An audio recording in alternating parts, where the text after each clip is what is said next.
से आपको बता दें यहाँ करछना में हुए बवाल का मामला। देखिए अब करछना बवाल मामले में पुलिस ने कार्रवाई की है। पुलिस की सख्ती जारी है। अब तक 85 लोग गिरफ्तार किए गए हैं।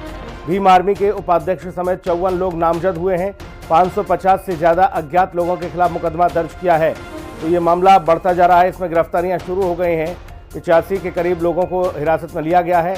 भीम आर्मी उपाध्यक्ष समेत 54 लोगों पर मुकदमा है। आपको बता दें कि 550 ऐसे लोग हैं जो कि अभी भी अज्ञात के तौर पर इन पर मामला दर्ज है। करछना बवाल मामले में पुलिस ने बड़ी कार्रवाई की है। पुलिस की सख्ती अभी भी जारी है। अब तक 85 लोग गिरफ्तार किए जा चुके हैं। भीम आर्मी के उपाध्यक्ष समेत 54 लोग नामजद हैं। इसमें 550 से ज्यादा अज्ञात लोगों के खिलाफ मुकदमा दर्ज है।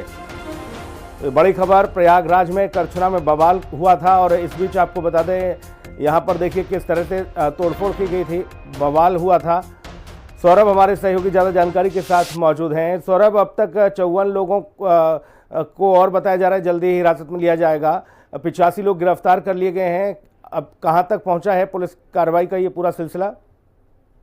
हाँ सुनील, देखिए जिस तरह से 29 अगर हम जून की बात करें तो 29 आजाद यहाँ पर पहुंचे थे और उन्हें सर्किट हाउस में हाउस अरेस्ट कर लिया गया था। उसी के बाद उनके समर्थकों में काफी गुस्सा देखने को मिला था और ये जो पूरा मामला है वो करछना का है। यानी करछना में भी उनके कुछ समर्थक थे और चंद्रशेखर जो आजाद है उनको करछना भी जाना था, लेकिन थोड़े सुरक्षा का हवाला देते हुए कौशाम्बी और करछना जाने से रोका, जिसके बाद उसके समर्थक काफी नाराज हो गए और उन्होंने करछना में चक्का जाम भी कर दिया। लेकिन जब पुलिस चक्का जाम हटाने के लिए वहां पर पहुंचती है तो पुलिस में और जो समर्थक होते हैं उनमें काफी नोकझोंक होती है, जिसके चलते ये जो विवाद है काफी बढ़ जाता है। लेकिन अब इस मामले में जो है पुलिस पूरे एक्शन मोड पर आ चुकी है और अभी तक 85 उपद्रवियों की इस मामले में गिरफ्तारी भी की जा चुकी है। हालांकि जो पुलिस है पूरे करछना में सीसीटीवी फुटेज खंगाल रही है। कई खुफिया एजेंसी भी वहां पर तैनात की गई है और ये पता करने की कोशिश कर रही है कि आखिर इसमें अभी कितने और भी लोग शामिल हैं। हालांकि 550 से ज्यादा नामजद आरोपियों के खिलाफ FIR भी दर्ज की जा चुकी है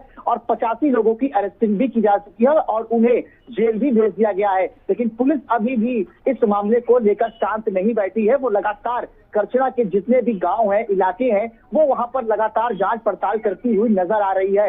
आज भी देखिए सुबह की बात अगर हम करें तो आज भी टोटल जो अरेस्टिंग हुई है वो पहले 54 थी, अब 85 हो गई है। तो धीरे धीरे जो अरेस्टिंग का जो दायरा है वो कहीं ना कहीं बढ़ता जा रहा है। पुलिस इस मामले में किसी भी तरीके की ढीला हवाई बरतने के मूड में नहीं है। सुनील, नामजद की अगर बात की जाए तो 85 लोग अब तक गिरफ्तार किए जा चुके हैं। इनकी पहचान कैसे हो पाई है और साथ ही क्या सीसीटीवी फुटेज के आधार पर ही इन्हें गिरफ्तार किया गया है? सौरभ जी बिल्कुल, देखिए सीसीटीवी फुटेज के आधार पर ही इनको गिरफ्तार किया गया और पुलिस के कई खुफिया तंत्र हैं जिन्होंने इनको सटीक मुखबिरी दी है। उसी मुखबिरी के आधार पर भी अभी तक जो 85 लोग जो गिरफ्तार किए गए हैं अब उनसे कड़ी पूछताछ भी पुलिस लगातार कर रही है कि आखिर इसमें और कौन कौन शामिल है। क्या ये सच में भीम आर्मी के कार्यकर्ता है या कोई ऐसी साजिश रची गई थी हिंसा भड़काने की। और पुलिस ने भी ये साफ साफ कहा था कि जिस तरह से सरकारी क्षति हुई है उसका हिसाब इन लोगों से वसूला जाएगा। तो पुलिस पूरी तरीके से एक्शन मोड में है और किसी भी तरीके की पुलिस इसमें अब लापरवाही बरतना नहीं चाह रही है। सौरभ बने रहिएगा, महत्वपूर्ण जानकारी आपने दी। अगली बड़ी खबर प्रयागराज से ही आपको बता दें, धर्मांतरण केस में ATS की पूछताछ जारी है। यूपी ATS ने दोनों आरोपियों से 3 घंटे पूछताछ की है। केरल से जाकर नाबालिग, आपको बता दें केरल ले जाकर नाबालिग से जबरन धर्मांतरण उसका कराया गया, ये आरोप लगा।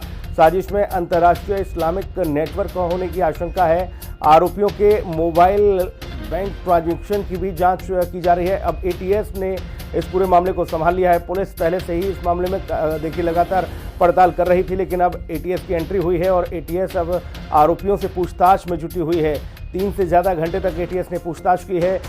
और साजिश की अगर बात की जाए तो अंतर्राष्ट्रीय इस्लामिक, देखिए यहाँ पर भी ये मामला देखने को मिल रहा है कि ये कहीं ना कहीं धर्मांतरण को लेकर इसके तार पाकिस्तान से भी जुड़े हो सकते हैं।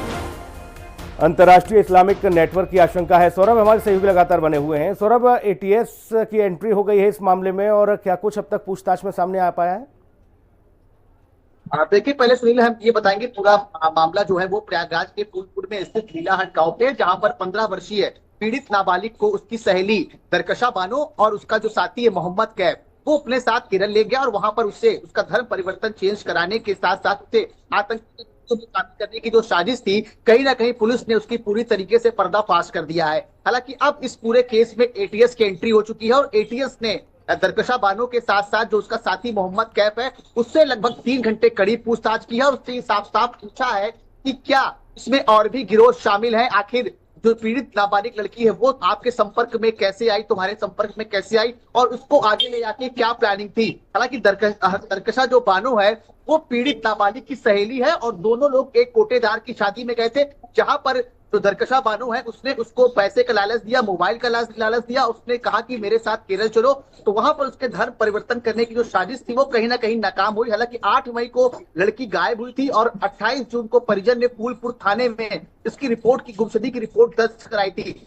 अब इस पूरे मामले में एटीएस आ गई है और कई रुपए एजेंसी भी लग गई है ताकि ये पता चल सके कि इस तरह के गिरोह कहां पर एक्टिव है। सुनील, अभी कुछ दिन पहले बहरिया थाना क्षेत्र के अंतर्गत करीब 500 लोगों को क्रिश्चियन बनाने की बात कही जा रही थी, वहां पर पुलिस पहुंची, हमारा धमाका मचा। तो कुल मिलाकर अगर धर्मांतरण की बात करें तो धर्मांतरण के जो मामले हैं इस वक्त वो काफी तेजी से तूल पकड़ते हुए नजर आ रहे हैं और पुलिस भी इस पर अब काफी तेजी से अपनी नजर बनाए रखी है।